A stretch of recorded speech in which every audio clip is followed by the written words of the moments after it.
Buenas, soy Rodrigo Vargas y vamos a hablar sobre WebSocket.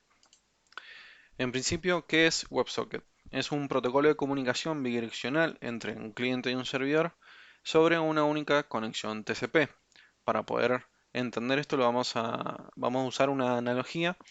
Esto se puede comparar con una avenida que conecta dos ciudades y los vehículos serían nuestros datos. Para desglosar un poco, vamos a explicar lo que es un protocolo. Un protocolo es un conjunto de reglas que permiten que dos dispositivos, como dijimos, un cliente y un servidor, en este caso una computadora y un servidor, se comuniquen entre sí de una manera organizada. Esto, usando la analogía, podemos simplificarlo con señales de tránsito y demás. Y TCP, Transmission Control Protocol, es uno de los protocolos más usados de Internet. Se encarga de dividir los datos en pequeños paquetes, enviarlos de manera segura y asegurarse que estos lleguen en el orden correcto al destino. Esto lo podemos comparar con peajes, sistema de GPS y demás. Hay una diferencia muy grande con respecto a HTTP con WebSocket. HTTP es un protocolo basado en peticiones y respuestas. El cliente envía una petición a un servidor, ese servidor la procesa, mientras tanto el cliente espera ese procesamiento y luego el servidor manda una respuesta. Esta respuesta llega al cliente y ahí se acaba, digamos, lo que sería la conexión. Cada petición crea una nueva conexión justamente con ese servidor y el cliente siempre es el que inicia la comunicación. El servidor no tiene la capacidad de mandar datos en tiempo real como así lo hace WebSocket. WebSocket lo que hace es tener una comunicación bidireccional que es persistente en el tiempo, ¿sí? Eso se mantiene mientras la conexión esté habilitada, ¿sí? Y el servidor puede enviar mensajes en cualquier momento, justamente por eso se indica que es en tiempo real, ¿sí? Los datos pueden viajar del cliente al servidor y del servidor al cliente de forma independiente y en cualquier momento. Esto, para poder entenderlo, vamos a usar otra analogía. Vamos a suponer que tenemos dos andinistas en dos montañas diferentes y necesitan comunicarse por radio. Vamos a simular que esta comunicación se hace con el protocolo HTTP, ¿sí? El procedimiento de comunicación sería el siguiente. Encendemos la radio, configuramos la frecuencia, enviamos el mensaje y después apagamos la radio, ¿sí? Esto en cada mensaje que nosotros queramos mandarle a este otro andinista. En cambio, en WebSocket, como hay esta comunicación bidireccional, el procedimiento sería completamente diferente. En principio, encenderíamos la radio, configuraríamos la frecuencia, los dos andinistas, antes de empezar la travesía. Ya con el canal habilitado podemos enviar mensajes cuando queramos o cuando tengamos alguna emergencia.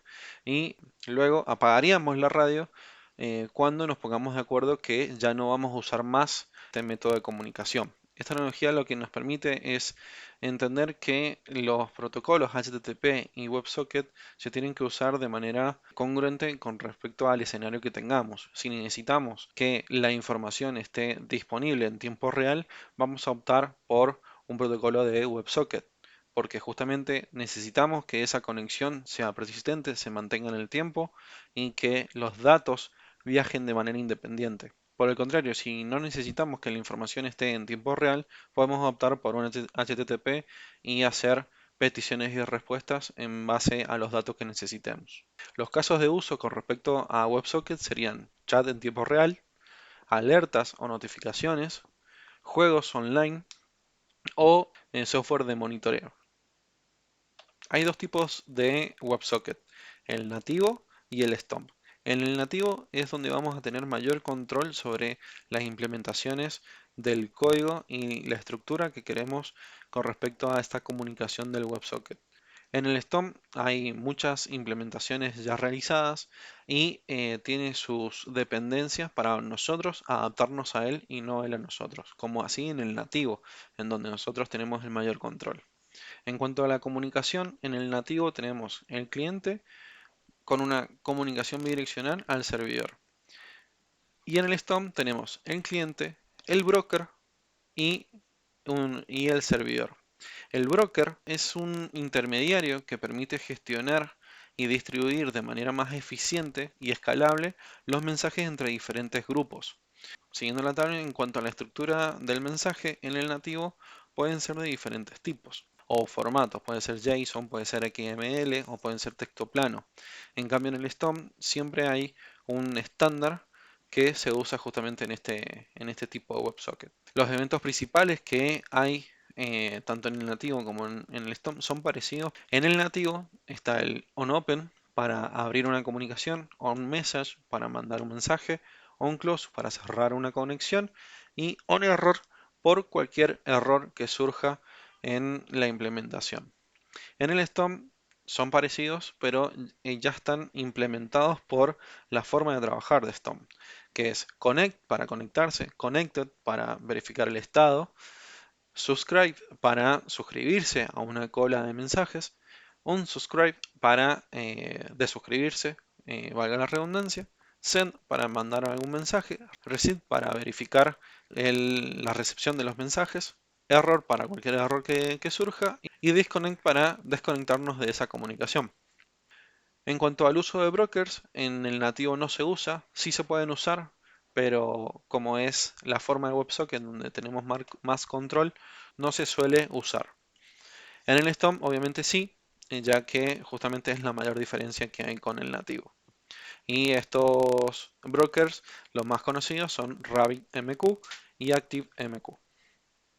En cuanto a la complejidad, hay mayor control, pero requiere más implementaciones manuales del nativo, por lo que hay que programar mucho más y hay que nosotros definir la lógica de las conexiones y la distribución de los mensajes. En cuanto a la complejidad del STOM, es mucho más fácil, pero hay más dependencias porque justamente nos tenemos que adecuar a esta forma de trabajar. Y en cuanto a la escalabilidad, es menos escalable el nativo porque depende de la lógica que manejemos nosotros como desarrolladores. STOM es más escalable gracias al uso del broker y las implementaciones ya definidas a las cuales nosotros nos adaptamos. Antes de pasar al ejemplo práctico, he hecho un resumen y algunas dudas comunes que surgen con este tema. Las primeras 5 preguntas han sido abordadas en esta presentación, por lo cual yo voy a arrancar por ¿existen alternativas a WebSocket? Sí, hay otras opciones como Server Send Event, SSE o Long Polling, eh, pero WebSocket es más eficiente cuando se requiere comunicación bidireccional y en tiempo real entre el cliente y el servidor, ya que mantiene la comunicación persistente. ¿Cómo implemento WebSocket en mi aplicación Java? En Spring hay una dependencia que se llama Spring WebSocket que te facilita muchas de las configuraciones que vas a necesitar, ya sea que tengas un tipo nativo o un tipo por stomp. ¿Es seguro utilizar WebSocket en producción?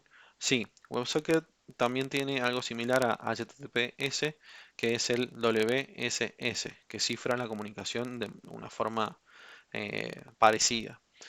También puedes implementar medidas de seguridad con autenticación y autorización con Spring Security y puedes configurar los orígenes permitidos. Vamos a hacer un ejemplo práctico con un proyecto que hice para esta presentación, que es para hacerlo un poquito más interesante de duelos mágicos del mundo de Harry Potter.